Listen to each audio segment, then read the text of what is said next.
Good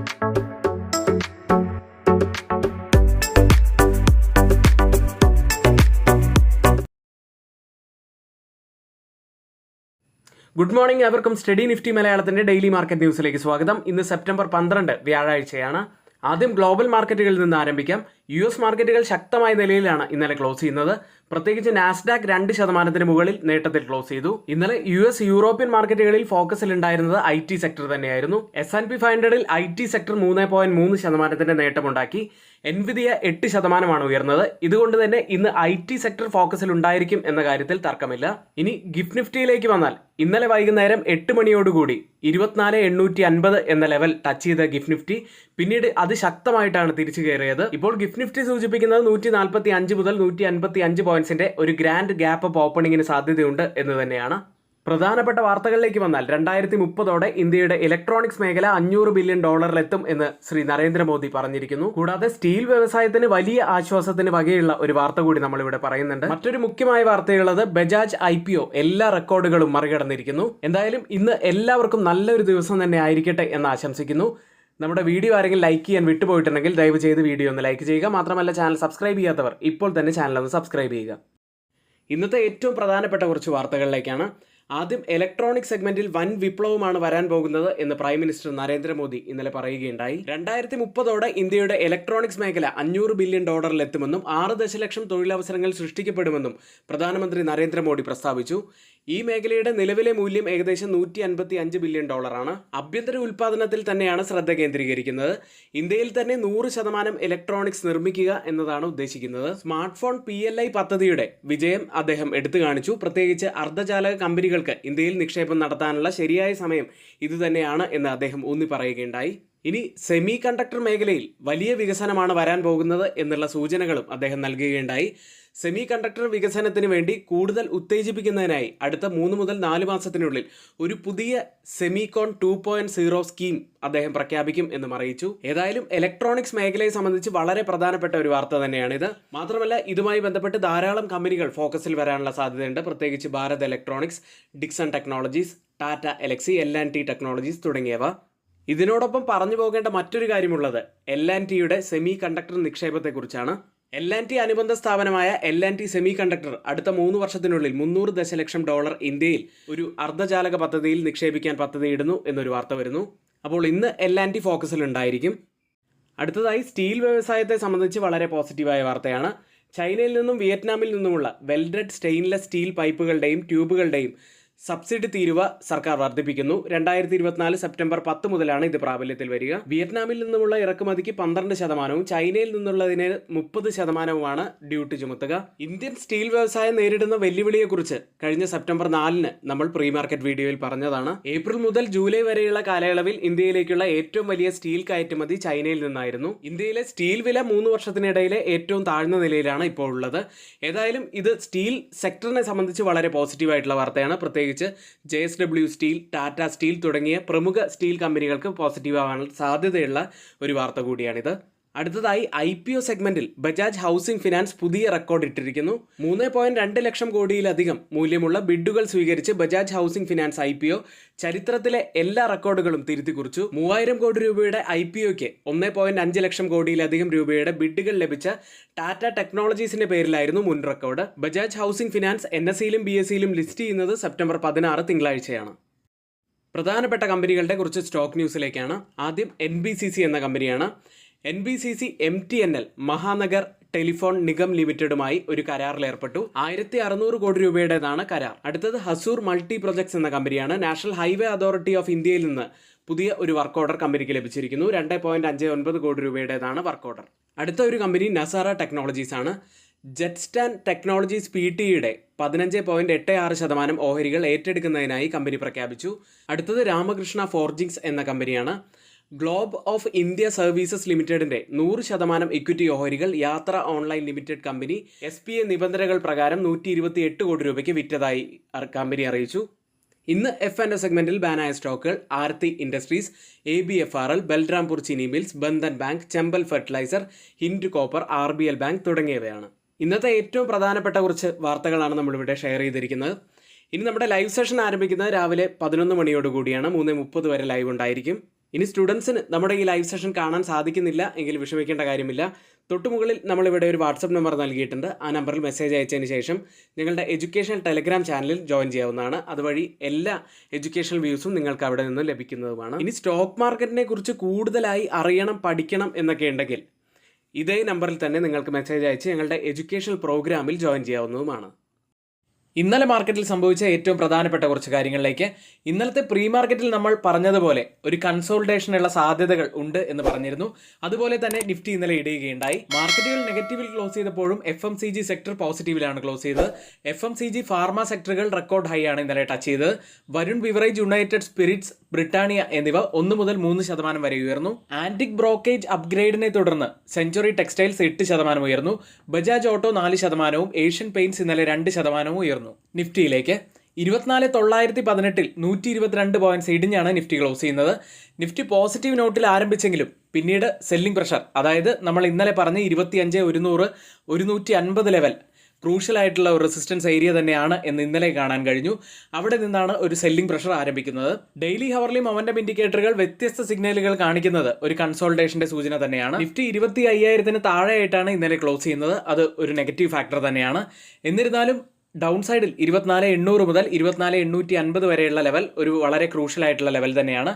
ആ ലെവലിന് താഴേക്ക് പോവുകയാണെങ്കിൽ നിഫ്റ്റി കൂടുതൽ അതിന്റെ ബിയറിഷ്നെസ് കാണിച്ചു എന്ന് തന്നെയാണ് പറയാൻ കഴിയുക. ഇനി ഒരു പക്ഷേ 24,910 എന്ന ലെവലിലാണ് 20-day EMA ഉള്ളത്. അതിന് താഴെയാണ് ക്ലോസ് ചെയ്യുന്നതെങ്കിൽ കൂടുതൽ ബിയറിഷ്നെസ് തന്നെയാണ് അതും സൂചിപ്പിക്കുന്നത്. അടുത്തതായി മാക്സിമം ഓപ്പൺ ഇൻട്രസ്റ്റ് രേഖപ്പെടുത്തിയ കോൾ സൈഡിലെയും പുട്ട് സൈഡിലെയും സ്ട്രൈക്കുകളിലേക്കാണ്. 25,000 കൂടുതൽ ഓപ്പൺ ഇൻട്രസ്റ്റ് രേഖപ്പെടുത്തിയിരിക്കുന്ന ആദ്യത്തെ സ്ട്രൈക്ക് ഉള്ളത്. അതിനുശേഷം 25,500 സ്ട്രൈക്കിലും അതിനുശേഷം 25,100 സ്ട്രൈക്കിലുമാണ്. പുട്ട് സൈഡിൽ കൂടുതൽ ഓപ്പൺ ഇൻട്രസ്റ്റ് രേഖപ്പെടുത്തിയിരിക്കുന്ന ആദ്യത്തെ സ്ട്രൈക്ക് 24,500 ആണ്. അതിനുശേഷം 24,700 സ്ട്രൈക്കും അതിനുശേഷം 24,000 സ്ട്രൈക്കുമാണ്.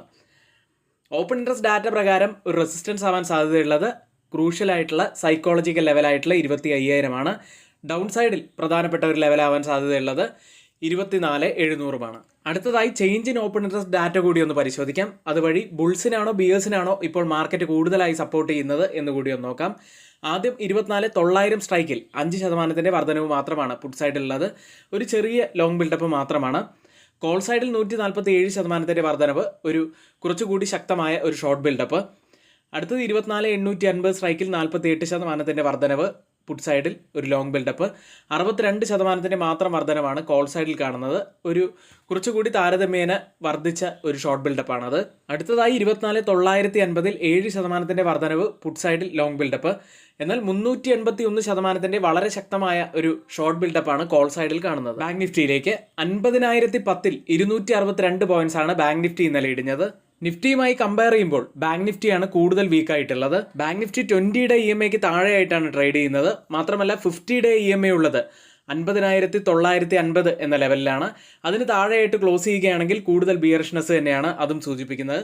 ഇന്നലെ പ്രീ മാർക്കറ്റിൽ നമ്മൾ പ്രത്യേകം പറയുകയുണ്ടായി ബാങ്കിങ് സെക്ടറിൽ ഒരു ഫോൾ വരാനുള്ള സാധ്യതയുണ്ട് എന്ന്. അടുത്തതായി മാക്സിമം ഓപ്പൺ ഇൻട്രസ്റ്റ് രേഖപ്പെടുത്തിയ കോൾ സൈഡിലെയും പുട്ട് സൈഡിലെയും സ്ട്രൈക്കുകളിലേക്കാണ്. കോൾ സൈഡിൽ 51,500 കൂടുതൽ ഓപ്പൺ ഇൻട്രസ്റ്റ് രേഖപ്പെടുത്തിയിരിക്കുന്ന ആദ്യത്തെ സ്ട്രൈക്ക് ഉള്ളത്. അതിനുശേഷം 51,000 സ്ട്രൈക്കും അതിനുശേഷം 53,000 സ്ട്രൈക്കുമാണ്. പുട്ട് സൈഡിൽ കൂടുതൽ ഓപ്പൺ ഇൻട്രസ്റ്റ് രേഖപ്പെടുത്തിയിരിക്കുന്ന ആദ്യത്തെ സ്ട്രൈക്ക് 51,000 50,000 49,500 കൂടുതൽ ഓപ്പൺ ഇൻട്രസ്റ്റ് റൈറ്റ് ചെയ്തിരിക്കുന്ന സ്ട്രൈക്കുകൾ ഉള്ളത്.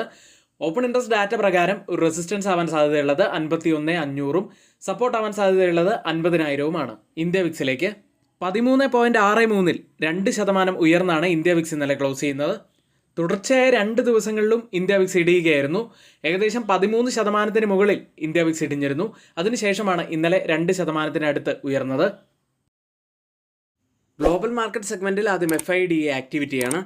FIS 1,755 കോടി രൂപയ്ക്ക് ഇന്നലെ ബൈ ചെയ്തു. DIS ആവട്ടെ 230 കോടി രൂപയ്ക്കാണ് ബൈ ചെയ്തത്. ഇതോടെ സെപ്റ്റംബർ മാസത്തിൽ FIS 6,541 കോടി രൂപയ്ക്കാണ് ക്യാഷ് മാർക്കറ്റിൽ ബൈ ചെയ്തിരിക്കുന്നത്. US മാർക്കറ്റിലേക്ക് ഇന്നലെ വലിയ വോളറ്റാലിറ്റി ആയിരുന്നു US മാർക്കറ്റിൽ നമുക്ക് കാണാൻ സാധിച്ചത്. ടെക്നോളജി മേഖലയിൽ നിന്നുള്ള ഉത്തേജനമാണ് 3 പ്രധാന ഇൻഡെക്സുകളും ഇന്നലെ പോസിറ്റീവിൽ ക്ലോസ് ചെയ്യാൻ ഒടുവിൽ സഹായിച്ചത്. ഇന്നലെ S&P 500 ടെക്നോളജി ഇൻഡെക്സ് തന്നെയാണ് കുതിച്ചുയർന്നത്. ഓപ്പണിംഗിൽ ഇടിവിലായിരുന്ന S&P 500 ടെക്നോളജി ഇൻഡെക്സ് പിന്നീട് 3.3% നേട്ടത്തിലായിരുന്നു ക്ലോസ് ചെയ്യുന്നത്. അതിൽ തന്നെ വലിയ കോൺട്രിബ്യൂഷൻ നൽകിയത് NVIDIA ആയിരുന്നു. ഏകദേശം 8% NVIDIA ഇന്നലെ ഉയർന്നത്. ഇന്നലെ 2 പ്രധാനപ്പെട്ട ഇവന്റ്സ് ആണ് നടന്നിരുന്നത്. ഒന്ന്, US പ്രസിഡൻഷ്യൽ തിരഞ്ഞെടുപ്പിന് മുന്നോടിയായുള്ള ഡിബേറ്റ് ഉണ്ടായിരുന്നു. ഇന്നലെ രാവിലെയായിരുന്നു കമല ഹാരിസും ഡൊണാൾഡ് ട്രംപും തമ്മിലുള്ള ഡിബേറ്റ് ഉണ്ടായിരുന്നത്. ഇപ്പോഴത്തെ നില വെച്ച് കമല ഹാരിസിനാണ് ഒരു നേരിയ മുൻതൂക്കം പ്രവചിക്കപ്പെടുന്നത്. അതുകൊണ്ട് തന്നെ അതിൻ്റെതായ ഒരു വൊളറ്റാലിറ്റി ഇന്നലെ നമുക്ക് മാർക്കറ്റിൽ കാണാനും കഴിയുന്നുണ്ടായിരുന്നു. അടുത്തതായി ഇന്നലെ പുറത്തു വന്ന CPI റിപ്പോർട്ടിലേക്കാണ്. ഉപഭോക്തൃ വില സൂചിക ജൂലൈക്ക് അനുസൃതമായി കഴിഞ്ഞ മാസം 0.2% ഉയർന്നതായി ലേബർ ഡിപ്പാർട്ട്മെന്റിന്റെ റിപ്പോർട്ട് പുറത്തു വന്നു. കോർ ഇൻഫ്ലേഷൻ 0.3% ഉയർന്നത്. എന്നാൽ സാമ്പത്തിക വിദഗ്ധർ പ്രതീക്ഷിച്ചത് 0.2% ഉയരുമെന്നായിരുന്നു. ഇനി എത്ര ബേസിസ് പോയിന്റ്സിന്റെ റേറ്റ് കട്ട് ആയിരിക്കും US ഉണ്ടായിരിക്കുക എന്ന് തന്നെയാണ് നമ്മൾ ഉറ്റുനോക്കുന്നത്. സെപ്റ്റംബർ 17-18 തീയതികളിലാണ് അവിടെ ഫെഡ് മീറ്റിംഗ് നടക്കുക. CPI ഡാറ്റയ്ക്ക് മുൻപ് 66% റേറ്റ് കട്ടിനുള്ള സാധ്യതയായിരുന്നു ഉണ്ടായിരുന്നത്. എന്നാൽ ആ ഡാറ്റയ്ക്ക് ശേഷം 85% റേറ്റ് കട്ടിനുള്ള സാധ്യതയിലേക്ക് ഉയരുകയും ചെയ്തു. 50 ബേസിസ് പോയിന്റ്സിന്റെ റേറ്റ് കട്ട് 34%-ൽ നിന്ന് 15%-ആയി കുറയുകയും ചെയ്തു. ഇതാണ് CME ഫെഡ് വാച്ച് ടൂൾ നമുക്ക് കാണിച്ചു തരുന്നത്. US ലിസ്റ്റ് ചെയ്ത ഇന്ത്യൻ കമ്പനികളുടെ പ്രകടനത്തിലേക്കാണ്. ആദ്യം ഇൻഫോസിസ് 0.04% ഇടിവിലാണ് ക്ലോസ് ചെയ്യുന്നത്. വിപ്രോ 2.21% ഇടിഞ്ഞു. അടുത്തതായി ബാങ്കിങ് സൈഡിൽ ICICI ബാങ്ക് 0.79% നേട്ടത്തിലും HDFC ബാങ്ക് 0.28% നേട്ടത്തിലുമാണ് ക്ലോസ് ചെയ്യുന്നത്. ഡോക്ടർ റെഡ്ഡി 0.47% നേട്ടത്തിലും റിലയൻസ് ഇൻഡസ്ട്രീസ് 0.3% നേട്ടത്തിലുമാണ് ഇന്നലെ ക്ലോസ് ചെയ്യുന്നത്. ഇപ്പോൾ ട്രേഡിംഗ് ആരംഭിച്ച US ഫ്യൂച്ചേഴ്സ് ചെറിയ ഇടിവിലാണ്. S&P 500ഉം ഡൗ ജോൺസും 0.05% ഇടിവിലാണ് ഇപ്പോൾ ട്രേഡ് ചെയ്യുന്നത്. യൂറോപ്യൻ മാർക്കറ്റിലേക്ക്. ഇന്നലെ യൂറോപ്യൻ മാർക്കറ്റുകൾ ഒരു മിക്സഡ് ആയിട്ടാണ് ക്ലോസ് ചെയ്യുന്നത്. UK മാർക്കറ്റ് FTSE 0.15% ഇടിവിലും, ജർമ്മൻ മാർക്കറ്റ് ഡാക്സ് 0.35% നേട്ടത്തിലും, ഫ്രാൻസ് മാർക്കറ്റ് CAC 0.14% ഇടിവിലുമാണ് ക്ലോസ് ചെയ്യുന്നത്. പാൻ യൂറോപ്യൻ സ്റ്റോക്ക് 600 0.02% നേട്ടത്തിലാണ് ഇന്നലെ ക്ലോസ് ചെയ്യുന്നത്. ഇന്നലെ യൂറോപ്പിലും ടെക് സ്റ്റോക്കുകൾ 1.21% ഉയർന്നിരുന്നു. ഇനി US നിന്നും ഇന്ന് പുറത്തു വരാനിരിക്കുന്ന പ്രൊഡ്യൂസർ പ്രൈസ് ഇൻഡെക്സ് ഡാറ്റയും ഗ്ലോബൽ മാർക്കറ്റിനെ സംബന്ധിച്ച് അങ്ങേയറ്റം ശ്രദ്ധേയമായ ഒരു ഡാറ്റ തന്നെയാണ്. ഇപ്പോൾ ട്രേഡിംഗ് ആരംഭിച്ച യൂറോപ്യൻ മാർക്കറ്റിന്റെ ഫ്യൂച്ചേഴ്സ് ഏറെക്കുറെ ഫ്ലാറ്റ് ആണ്. ഡാക്സ് 0.04% നേട്ടത്തിലും, CAC 0.02% നേട്ടത്തിലും, FTSE ഒരു മ്യൂട്ടഡ് അവസ്ഥയിലും ഇപ്പോൾ ട്രേഡ് ചെയ്യുന്നു. ഇപ്പോൾ ഓപ്പൺ ചെയ്ത ഏഷ്യൻ മാർക്കറ്റുകളിൽ ഗിഫ്റ്റ് നിഫ്റ്റി ഉള്ളത് 25,091 എന്ന നിലയിലാണ്. 112 പോയിന്റ്സ് അപ്സൈഡിലാണ് ഇപ്പോൾ ട്രേഡ് ചെയ്യുന്നത്. ഇപ്പോൾ സമയം 7 മണിയാണ്. ഇപ്പോഴത്തെ ഈ ഒരു നില വെച്ച് നിഫ്റ്റിയിൽ നമുക്കൊരു ഗംഭീര ഓപ്പണിങ്ങിന് തന്നെയാണ് സാധ്യതയുള്ളത്. 145 മുതൽ 155 പോയിന്റ്സിന്റെ ഒരു ഗ്യാപ്പ് അപ്പ് ഓപ്പണിങ്ങിന് ഇപ്പോൾ സാധ്യതയുണ്ട്. ജപ്പാൻ മാർക്കറ്റ് നിക്കി 3% നേട്ടത്തിലാണ് ഇപ്പോൾ ട്രേഡ് ചെയ്യുന്നത്. മാത്രമല്ല മറ്റ് മാർക്കറ്റുകൾ തായ്വാൻ മാർക്കറ്റ്, കോസ്പി മാർക്കറ്റ് എന്നിവ 1 മുതൽ 2% നേട്ടത്തിൽ ട്രേഡ് ചെയ്യുന്നു. ഓയിൽ പ്രൈസുകളിലേക്ക്. ചൊവ്വാഴ്ചത്തെ കനത്ത സെൽ ഓഫിന് ശേഷം US ക്രൂഡ് ഓയിൽ ബുധനാഴ്ച നേട്ടത്തിലാണ് ക്ലോസ് ചെയ്യുന്നത്. 2% ഉയർന്നത്. ചൊവ്വാഴ്ചത്തെ സെഷനിൽ US ക്രൂഡ് ഓയിൽ ഏകദേശം 3 വർഷത്തിനിടയിലെ ഏറ്റവും താഴ്ന്ന നിലയിൽ ക്ലോസ് ചെയ്തിരുന്നു. അതിനുശേഷം ഒരു റിക്കവറിയും ഇന്നലെ കാണാൻ സാധിച്ചു. ഇപ്പോൾ ട്രേഡിംഗ് നടക്കുന്ന ബ്രന്റ് ഫ്യൂച്ചേഴ്സ് ഉള്ളത് $70.66 പെർ ബാരൽ എന്ന നിലയിലാണ്. 0.07% ഇടിവിൽ ട്രേഡ് ചെയ്യുന്നു. WTI ഉള്ളത് 67.30 എന്ന നിലയിൽ 0.01% ഇടിവിൽ ട്രേഡ് ചെയ്യുന്നു. ഇന്ന് നമ്മൾ ശ്രദ്ധിക്കേണ്ട വളരെ പ്രധാനപ്പെട്ട കുറച്ച് വാർത്തകളാണ് നമ്മളിവിടെ പറഞ്ഞു പോയത്. ഇനി മറ്റൊരു കാര്യമുള്ളത്, നമ്മൾ ഈ പറഞ്ഞ വാർത്തകളെല്ലാം എടുത്തിരിക്കുന്നത് ഏറ്റവും ഓതറൈസ്ഡ് ആയിട്ടുള്ള സൈറ്റുകളായ Moneycontrol, Mint, Reuters, CNBC, Financial Express തുടങ്ങിയ മാധ്യമങ്ങളിൽ നിന്നാണ്. മറ്റുള്ളവയെല്ലാം നമ്മുടെ വ്യൂസാണ്. ഒരിക്കലും അത് റെക്കമെൻഡേഷനായിട്ട് ആരും തന്നെ എടുക്കരുത്. എങ്കിൽ ഇന്നത്തെ വീഡിയോ ഇവിടെ പൂർത്തിയാവുന്നു. ഏവർക്കും നന്ദി.